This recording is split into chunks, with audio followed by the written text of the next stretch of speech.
Assalamualaikum warahmatullahi wabarakatuh. Izin untuk dosen pengampu mata kuliah kewirausahaan.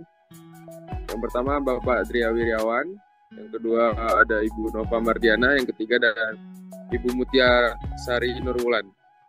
Kami dari kelompok 8 akan mempresentasikan materi yaitu menilai usaha baru, kekuatan finansial, dan kelangsungan hidup. Jadi di sini kami beranggotakan 5 orang. Yang pertama ada Jessica Sasmita dengan NPM akhir 011. Yang kedua ada Maya Marlita dengan NPM akhir 018. Yang ketiga ada Rian Adi dengan NPM akhir 022. Yang keempat ada Atika Handa Fitriani dengan NPM akhir 097. Dan selanjutnya yang terakhir ada Putri Sofia Awalia dengan NPM akhir 017.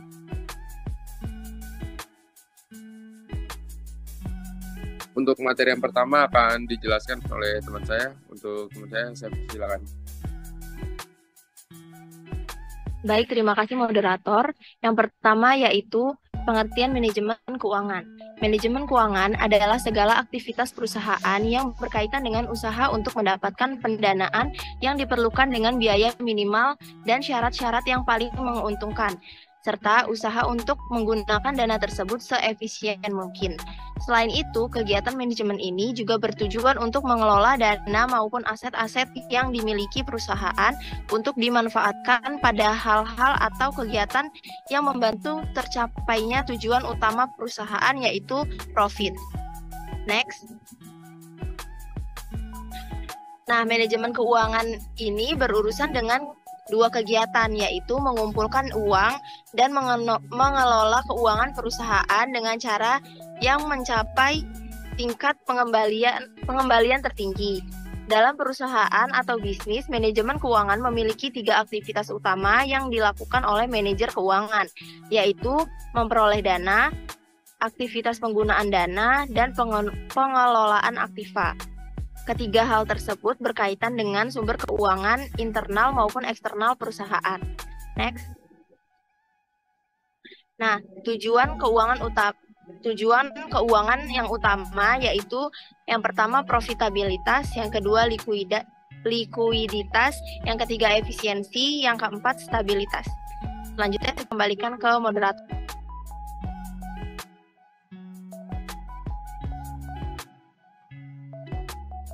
Baik, terima kasih. Untuk materi selanjutnya kepada teman saya persilakan. Baik, di sini saya akan melanjutkan materi yaitu proses manajemen keuangan. Laporan keuangan adalah laporan tertulis yang secara kuantitatif menggambarkan kesehatan keuangan perusahaan. Laporan laba rugi, neraca, dan laporan arus kas adalah laporan keuangan yang paling sering digunakan pengusaha. Prakiraan adalah perkiraan penjualan, pendapatan, biaya, dan pengeluaran modal perusahaan di masa depan berdasarkan kinerja masa lalu, keadaan saat ini, dan rencana masa depan. Anggaran adalah prakiraan terperinci dari pendapatan, pengeluaran, dan kebutuhan modal perusahaan, dan juga merupakan alat penting untuk perencanaan dan pengendalian keuangan. Next. Selanjutnya ada proses dari laporan keuangan. Yang pertama itu persiapan bersejarah laporan keuangan, yang kedua persiapan untuk perakiraan, yang ketiga persiapan pro forma laporan keuangan, dan yang terakhir yaitu analisis berkelanjutan dari hasil keuangan.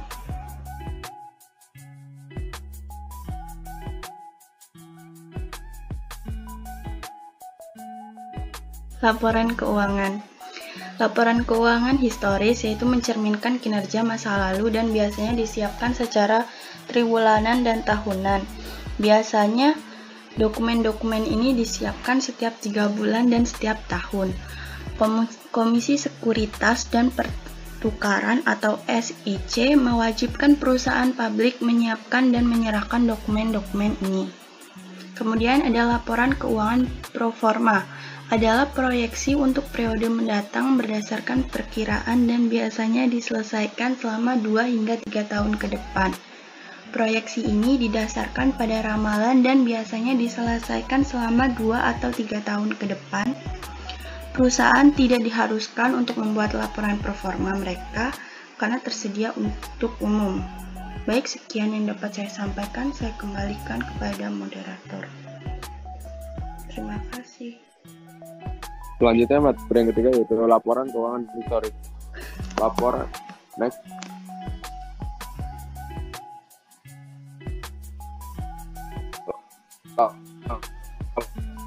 Laporan keuangan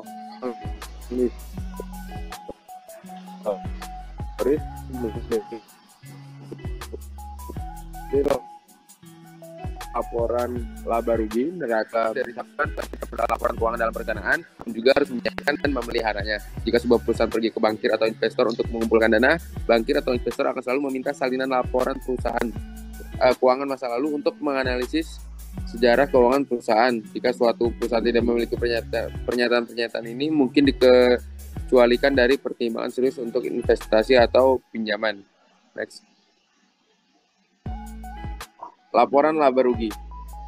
Laporan laba rugi mencerminkan hasil operasi perusahaan selama periode waktu tertentu. Ini mencatat semua pendapatan dan pengeluaran untuk periode tertentu dan menunjukkan apakah perusahaan menghasilkan laba atau mengalami kerugian. Itulah sebabnya kenapa laporan laba rugi itu harus ada. Dan laporan laba rugi itu biasanya disusun secara bulanan, tribulanan, dan tahunan. Bagian besar laporan laba rugi disusun dalam format multi-year sehingga mudah untuk melihat tren. Next.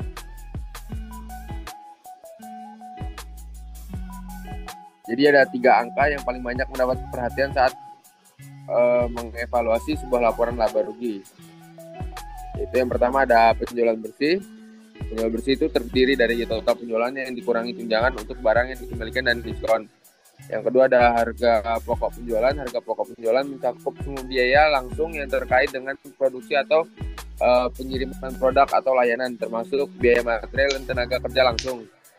Yang ketiga yaitu biaya operasional. Biaya operasional termasuk pemasaran, biaya administrasi, dan biaya lain yang tidak terkait langsung dengan biaya produksi atau layanan.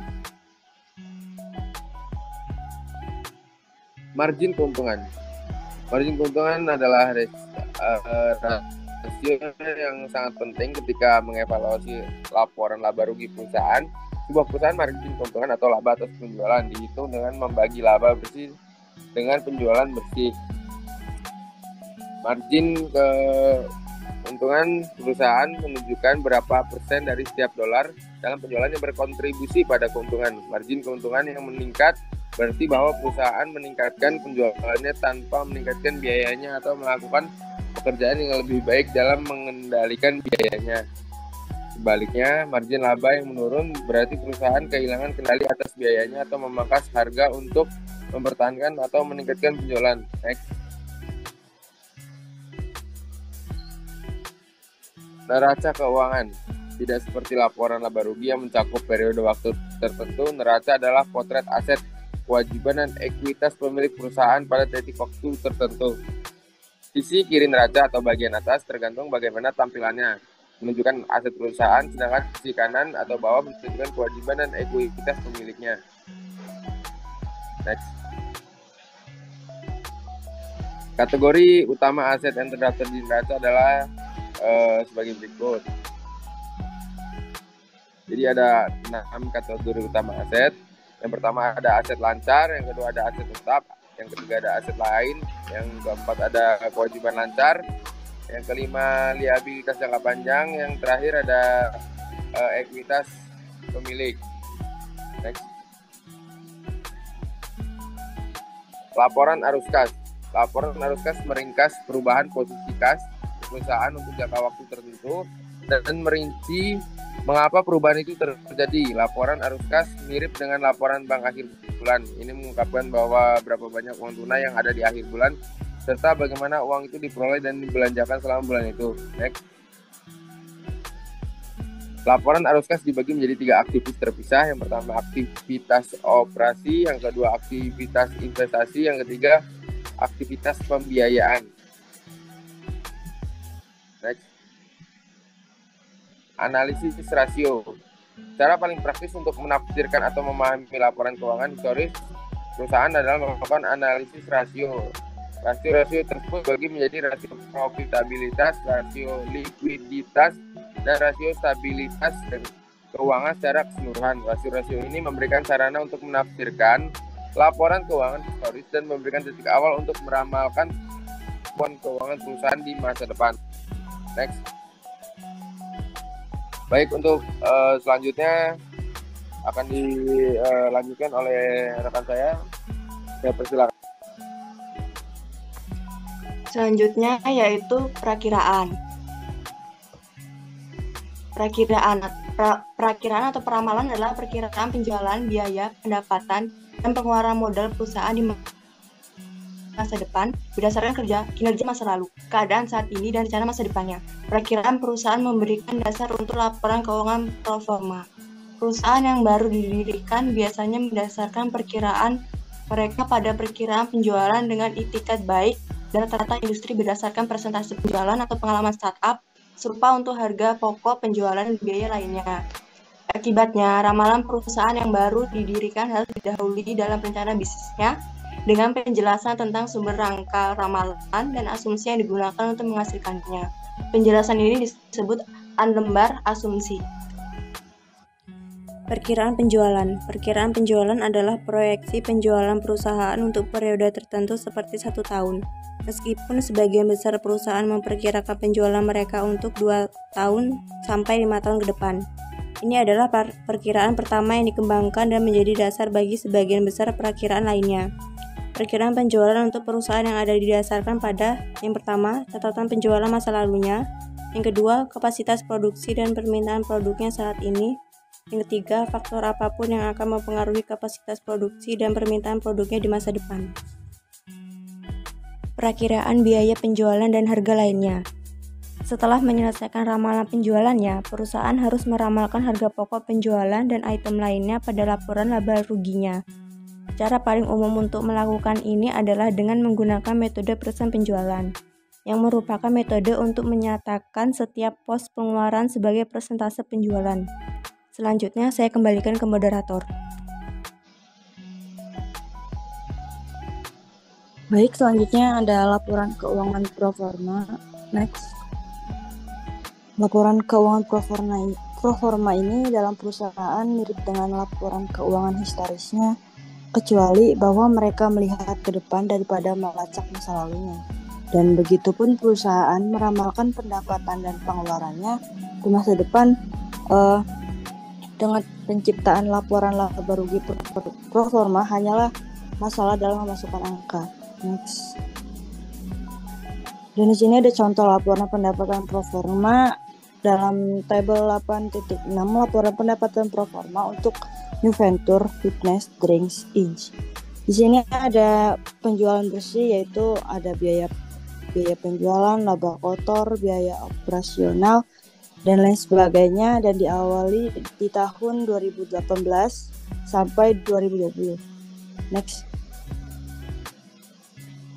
Selanjutnya ada neraca pro forma. Neraca pro forma ini dapat memberikan gambaran kepada perusahaan tentang bagaimana aktivitasnya akan dapat memengaruhi kemampuannya untuk memenuhi kewajiban jangka pendeknya, dan bagaimanapun keuangannya akan berkembang dari waktu ke waktu. Dan di sini ada contoh neraca pro forma untuk New Venture Fitness Drinks Inc. Di sini ada aktiva seperti ada sekancar, kas, dan setara kas, piutang usaha, dan lain sebagainya. Berada di tanggal 31 Desember 2018 sampai 2020. Selanjutnya ada laporan arus kas pro forma. Laporan arus kas pro forma ini dapat menunjukkan proyeksi arus kas masuk dan keluar perusahaan selama periode tertentu. Dan adapun fungsi paling penting dari laporan arus kas pro forma yaitu memproyeksikan apakah perusahaan akan memiliki cukup uang tunai untuk memenuhi kebutuhannya. Seperti laporan arus kas historis, laporan arus kas pro forma dibagi menjadi 3 aktivitas seperti aktivitas operasi, aktivitas investasi, dan aktivitas pendanaan. seperti yang sudah dijelaskan oleh rekan saya. Next. Di sini ada contoh laporan arus kas proforma dalam tabel 8.8 laporan arus kas proforma untuk new venture fitness drinks Inc. Sini tertera ada arus kas dari aktivitas operasi laba, ada laba bersih, perubahan penyusutan modal kerja, kenaikan atau penurunan piutang dagang dan lain sebagainya, dan ada di tanggal 31 Desember 2018 sampai 2020. Next. Adapun analisis rasio keuangan yang sama yang dapat digunakan untuk mengevaluasi laporan keuangan historis perusahaan. Dan ini harus digunakan untuk mengevaluasi laporan keuangan pro forma. Pekerjaan ini dapat diselesaikan sehingga perusahaan dapat merasakan bagaimana kinerja keuangan yang diproyeksikan dibandingkan dengan kinerja masa lalunya dan bagaimana aktivitas yang diproyeksikan akan memengaruhi positivitas dan kesehatan keuangannya secara keseluruhan. Next. Dan di sini ada contohnya analisis rasio dengan tabel 8.9 analisis rasio laporan keuangan historis dan pro forma untuk new venture fitness drinks Inc. Di sini ada rasio profitabilitas, rasio likuiditas dan lain sebagainya. Dan untuk yang laporan keuangan historis ini diawali di tahun 2016 sampai 2018 dan dapat diproyeksikan di tahun 2019 sampai 2020. Baik, saya kembalikan ke moderator.